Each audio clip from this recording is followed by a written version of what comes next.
Olá, sejam bem-vindos aqui à MF3, Escola de Filosofia. O tema de hoje é positivismo. Antes de passar para o tema, peço sempre aquela gentileza do curtir o vídeo e, se achar, obviamente, que seja pertinente, compartilhar, comentar, e agradeço a todos e todas que já têm feito isso. Contribui, motiva e significa a nossa atividade de modo muito profundo. O positivismo, ele não foi, digamos, um movimento apenas filosófico. Ele, à semelhança do iluminismo, ou mesmo do romantismo, foram movimentos que se manifestam de modo filosófico, mas que pode ser verificado também em outros campos do saber. Por exemplo, a política, a pedagogia, a literatura e a ciência, sobretudo, fica as marcas aí do positivismo. As linhas muito gerais ou fundamentais do que é o positivismo, eu enumerei aqui em três. Nós teríamos a ideia de uma estabilidade política, nós teríamos aqui um processo de industrialização e nós teríamos o desenvolvimento das ciências e tecnologias. Esses três eventos, ou essas três demandas ou realidades sociais, vão ser, aqui por mim, comentada e conversada do ponto de vista do positivismo. Mas uma coisa muito importante de notarmos é que, enquanto a produção em torno da ideia positivista se desenvolvia, outras correntes de pensamento também se desenvolveram. Eu estava falando de autores mais de cultura alemã, de fala alemã, e enquanto isso, nesse período aqui de referência, 1800, 1900, acontecia também o positivismo, os teóricos do positivismo estavam ali trabalhando e produzindo seus trabalhos. Isso valerá também para a gente notar que nem sempre, por eu estar fazendo uma narrativa numa direção, que naquele período não esteja acontecendo outra. Aqui tem um exemplo. No futuro, e será esse ano ainda, quando eu começar uma série de pílulas, talvez um pouco mais aprofundadas, da filosofia luso-brasileira, nós vamos perceber que nesse período também havia um pensamento, uma interpretação e uma acomodação das reflexões referente à cultura brasileira, à cultura portuguesa, à cultura filosófica. Ou mesmo de outros países da lusofonia. Se eu penso aqui, por exemplo, em Eugênio Tavares, que tem uma obra que é abordada muito mais de uma perspectiva poética, mas devemos lembrar que desde Aristóteles, ou Agostinho da Silva, recente filósofo luso-brasileiro, a poesia, o fragmento, é também uma forma de fazer filosofia. Né? Esta indicação, inclusive, ou a tematização é de que a poética, a poesia, melhor dizendo, é também uma forma de fazer filosofia. Nós temos ela hoje em dia na obra do professor e filósofo Eudoro de Souza. Mas, enfim, deixando as referências, vamos voltar aqui ao positivismo, que de certa maneira acontece mais ali a partir da França, ou a partir de onde aconteceu com primazia a chamada Revolução Industrial. E aí nós vamos ver que não ficou, obviamente, só ali, porque nós vamos ter autores ligados à cultura alemã também, mas há uma aproximação da ideia de ciência positivista com a ideia da industrialização. O marxismo dirá, né, que o positivismo, na verdade, justificava ou justificou as demandas que a sociedade industrial capitalista demandou. Mas deixemos Marx aqui e fiquemos com o próprio positivismo. A ideia de uma estabilidade política é óbvio que a gente precisa pensar que o processo de industrialização e de comércio ele implica que haja uma sociedade funcionando de modo salutar, senão a produção, a venda de mercadoria fica em xeque.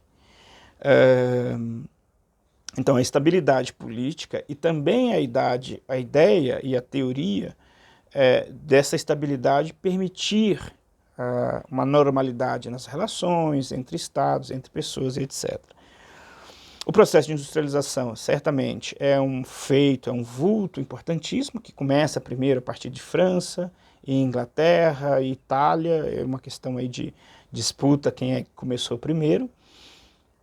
Alguns vão dizer que a Revolução Industrial começa na Inglaterra, já que a França fez a Revolução política, né? Então, didaticamente, a gente acaba aprendendo mais assim. A França teria feito uma revolução política que dava voz para a burguesia, e a Inglaterra faz a revolução material, digamos assim, desse processo, que é a produção. Mudar o modelo de produção do modo artesanal para o modo industrial. Isso demanda um tipo de ciência, uma ciência que produza tecnologia sobretudo. Isso é importante demarcar. Essa ciência que produza um dado objeto ganha o centro e, de certa maneira, acaba desconsiderando outros aspectos da investigação, mas valorizando maximamente uma dada metodologia que garanta ou que dê resposta aos desafios de produção de instrumentos técnicos. Hoje em dia nós lidamos com tantos instrumentos e naturalizamos esses instrumentos, desde uma caneta, desde um giz para escrever num quadro, desde um celular, um computador. Nós usamos tecnologias ou objetos fruto de uma construção técnica. E aí, este conhecimento se espalhou por todos os campos do saber, da biologia, à astrofísica e etc. A sociologia, que também surge nesse contexto, como, por exemplo, Émile Durkheim, entre outros nomes, os clássicos da sociologia.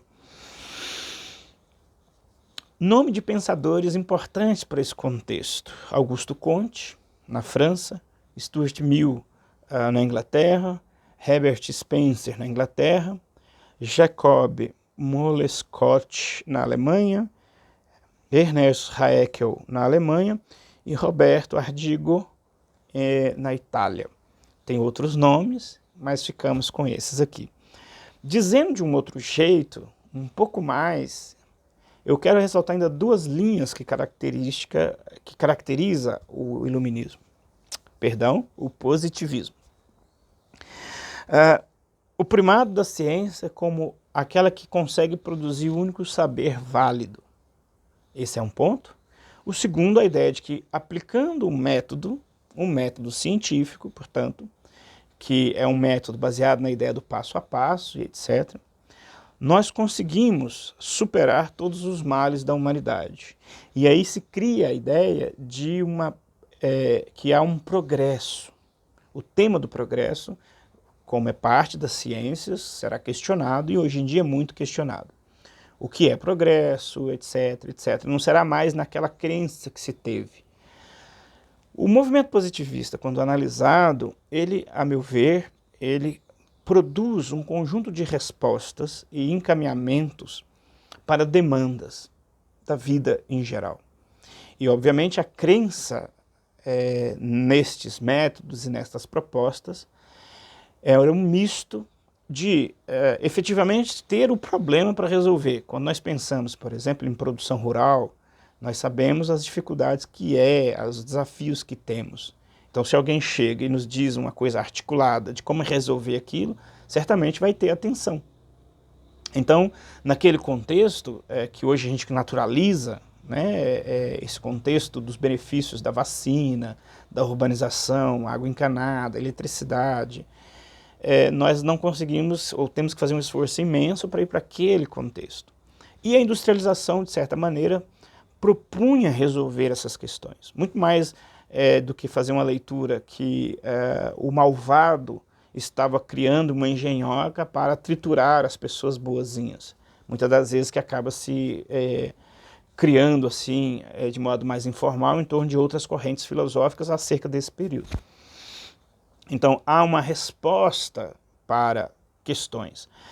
É possível, posteriormente, verificar que isso gerou vários efeitos colaterais e, em alguns casos, efeitos que não são sustentados.